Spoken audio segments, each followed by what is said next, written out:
कैसे हैं आप लोग। आज मैं न्यू मोटिवेशन लेकर के आई हूँ कि देखिए, किसी इंसान को अगर हम समझाते हैं कोई भी बात अच्छी या बुरी, अगर कोई आदमी उस चीज़ को दिल पर लेता है तो वो कुछ कर गुजरता है, वरना कहने को तो कोई कुछ भी कहता रहे तो भी कोई असर नहीं होता। कहानी शुरू होने से पहले मैं एक छोटी सी बात और बताना चाहूँगी। देखिए, आप जितेंद्र कुमार जो हैं, यानी कि हमारे अभिनेता, उनकी बेटी एकता कपूर, आप जानते होंगे उनको बहुत अच्छी तरह से, क्योंकि वो टीवी क्वीन है, इस नाम से फेमस हैं। तो वो जब छोटी थी, यानी कि 10-12 साल की, तो वो बहुत सोती थी, इतना सोती थी, खाया और सो गई, खाया और सो गई। उनका वेट था करीब 110 केजी, इतना वेट हो चुका था उनका। तो जितेंद्र जी जब उससे शूटिंग से घर वापस जाते थे तो अपनी मैडम से पूछते थे कि एकता कहाँ है, कि सो रही है। तो वो जब भी रूम खोल करके देखते और कहते कि बेटा सोते ही रहोगे कि लाइफ में कुछ करोगे। तो वो ऐसे ही इग्नोर कर देती थी हर चीज़ को। तो एक बार जितेंद्र जी बहुत परेशान हो गए, तो उन्होंने कहा कि बेटा, ये मौका ऐसा है, या तो इसे सो के गवा दो या खा के गवा दो, या लाइफ में कुछ कर लो। तो वो बात एकता कपूर को ऐसी लगी, मतलब उनको वो चीज़ अटैक कर गई। वो कहने लगी कि रोज़ पापा मुझसे परेशान रहते हैं, क्यों ना मैं कुछ करके देखूं। तो उन्होंने फिर टीवी सीरियल में अपना काम शुरू किया और आज देखिए वो जानी मानी हस्ती हैं और उन्हें दुनिया जानती है। तो फ्रेंड्स, दिल पे लगने वाली बात होती है कि हमारे दिल पर कौन सी बात लगती है। तो जब दिल पर लगती है ना, तो इंसान को पता नहीं होता कि वो क्या कर रहा होता है, और ना लगती है तो कुछ भी बोलो, कुछ भी करो, कोई फ़र्क नहीं पड़ता। तो फ्रेंड्स, बात दिल की और दिमाग की, लगना बहुत ज़रूरी है। जब तक लगेगी नहीं तब तक चलोगे नहीं, ठीक है ना। तो वही होता है। तो आज की मेरी कहानी का मतलब भी यही है। देखिए, ट्रेन में एक व्यापारी जा रहा होता है। तो व्यापारी तो व्यापारी होता है, क्योंकि वो अपने व्यापार से के तरीके से ही बात करता है। तो जब वो ट्रेन में बैठा होता है तो वहाँ पर एक लड़का भीख मांगने आता है।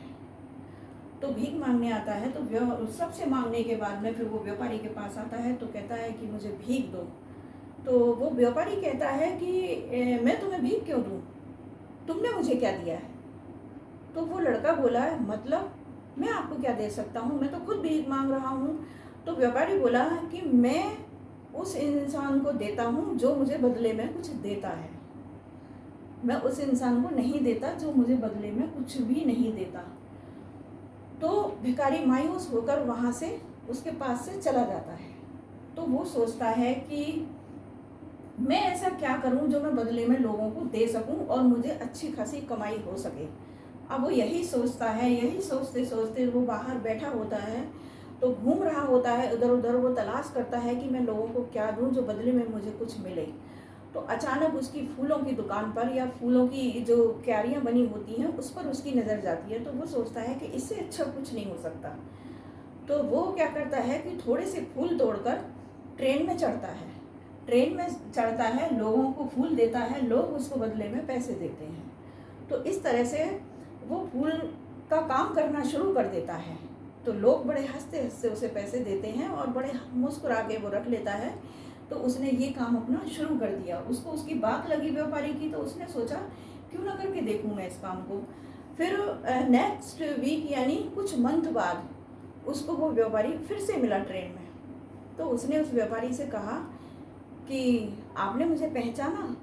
तो व्यापारी बोला, नहीं तो, कि मैं वही भिखारी हूँ। तो बोला, अच्छा तुम भिखारी हो, कि हाँ, अब मैंने फूलों का काम शुरू कर दिया है और आपने मुझसे कहा था कि मैं बदले में क्या दोगे आप मुझे, लो। तो वो उसको गुलदस्ता देता है एक बना करके। तो वो जो व्यापारी है ना, वो खुश होकर उसको बहुत सारे पैसे देता है। मतलब वो भीख नहीं देता उसको, मतलब खुशी में आकर के वो बहुत अच्छा अमाउंट दे देता है उसको। अब वो लड़का जो होता है भिखारी, जो फूल बेचने का काम करता है, वो बड़ा खुश होता है। तो वो उसने आसपास के क्षेत्र में जितने भी ज़मीनें थी, मतलब जो जितनी वो खरीद सकता था उतनी उसने खरीदी। अब उसने बहुत बड़ा काम कर लिया फूलों का। अब उसका माल जो बाहर जाने लगा, यानी फूलों का व्यापार उसका बाहर तक फैलने लगा। तो करीब कई महीनों बाद, यानी कि साल बाद, तीसरी बार उसको वो ट्रेन में फिर व्यापारी मिलता है। तो जब वो व्यापारी मिलता है तो वो उससे पूछता है कि आपने मुझे पहचाना? तो वो व्यापारी बोला कि नहीं, मैंने तो तुम्हें नहीं पहचाना, मैं तो तुमको पहली बार देख रहा हूँ। अब क्यों उसने इसलिए कहा व्यापारी ने कि वो कोट पैंट में था और उसका लुक भी चेंज था, क्योंकि जब पैसा आता है तो ऑलरेडी आदमी में चेंजिंग आ जाती है। आप ट्राई करके देखना किसी को भी, और जिसके पास पैसा नहीं होता ना तो उसका चेहरा अलग लटका होता है, ना कपड़े पहनने का सलीका होता है, ना बैठने का, क्योंकि पैसे का बहुत बड़ी पावर है। मैं ये नहीं कहती कि पैसे में पावर नहीं है, इसका रीज़न मैं बाद में बताऊंगी, पहले मेरी कहानी पूरी हो जाए। तो वो कहता है कि नहीं, मैं तो, व्यापारी कहता है मैं तो तुम्हें पहली बार देख रहा हूँ। तब उसने फिर कहा कि मैं वही भिखारी हूँ जिसको आपने भीख देने से मना किया था और ये कहा था कि तुम मुझे बदले में कुछ दो। अब वो व्यापारी उसे ऊपर से नीचे तक देखता है सूट बूट में, और एक हैंडसम लड़का, लब अच्छा पहनावा, लुक भी अलग उसका।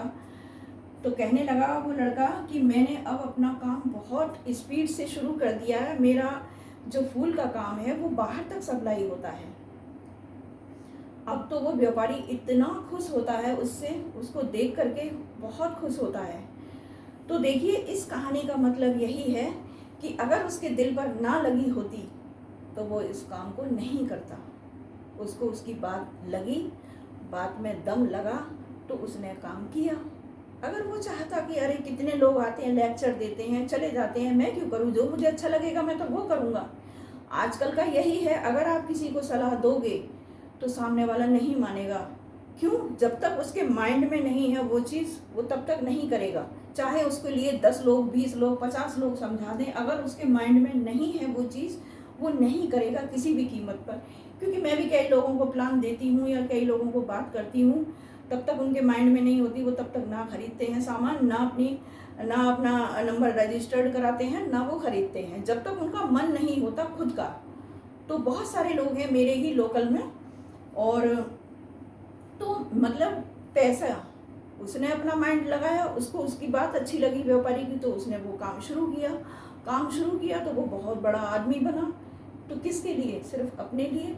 चाहता तो वो आज भी ट्रेन में भीख मांग रहा होता, 10-10 रुपये, 20-20 रुपये, 50-50 रुपये, जिसकी इच्छा होती है वो दे देता है। तो पैसे में बहुत बड़ी पावर होती है, लेकिन कुछ लोग इस पैसे का मिसयूज़ करते हैं, ठीक है ना। लेकिन कभी भी इस पैसे का मिसयूज़ नहीं करना चाहिए। तो कहने को तो लोग बहुत कुछ कहते हैं। देखिए, नेटवर्किंग मार्केटिंग एक ऐसी अपॉर्चुनिटी है कि हमको बहुत कुछ देती है, बहुत कुछ सिखाती है, हमें जीना सिखाती है, हमें उड़ना सिखाती है, हमारे सपनों को पूरा करती है और बहुत जल्दी करती है। क्योंकि देखिए, अगर हम कोई व्यापार करेंगे उसमें कहते हैं ना कि घाटा हो गया, डर तो रहता है, बिजनेस अप डाउन होता है। नेटवर्किंग मार्केटिंग क्या है? ये अप डाउन नहीं होती है, ये एक जैसी ही चलती है, क्योंकि इसमें टीम वर्क करती है। अगर हमारी टीम में 100 लोग हैं, अगर 100 में से 4 लोग, 5 लोग, 10 लोग काम नहीं करेंगे तो इतना लॉस नहीं होता है। लेकिन हमारा जो बिजनेस होता है, अगर एक बार मार्केट, हफ्ते में एक बार हमारा मार्केट डाउन हो गया तो हम बहुत पीछे चले जाते हैं, यानी समझ लीजिए 1 साल हमारा बिल्कुल बेकार हो चुका होता है।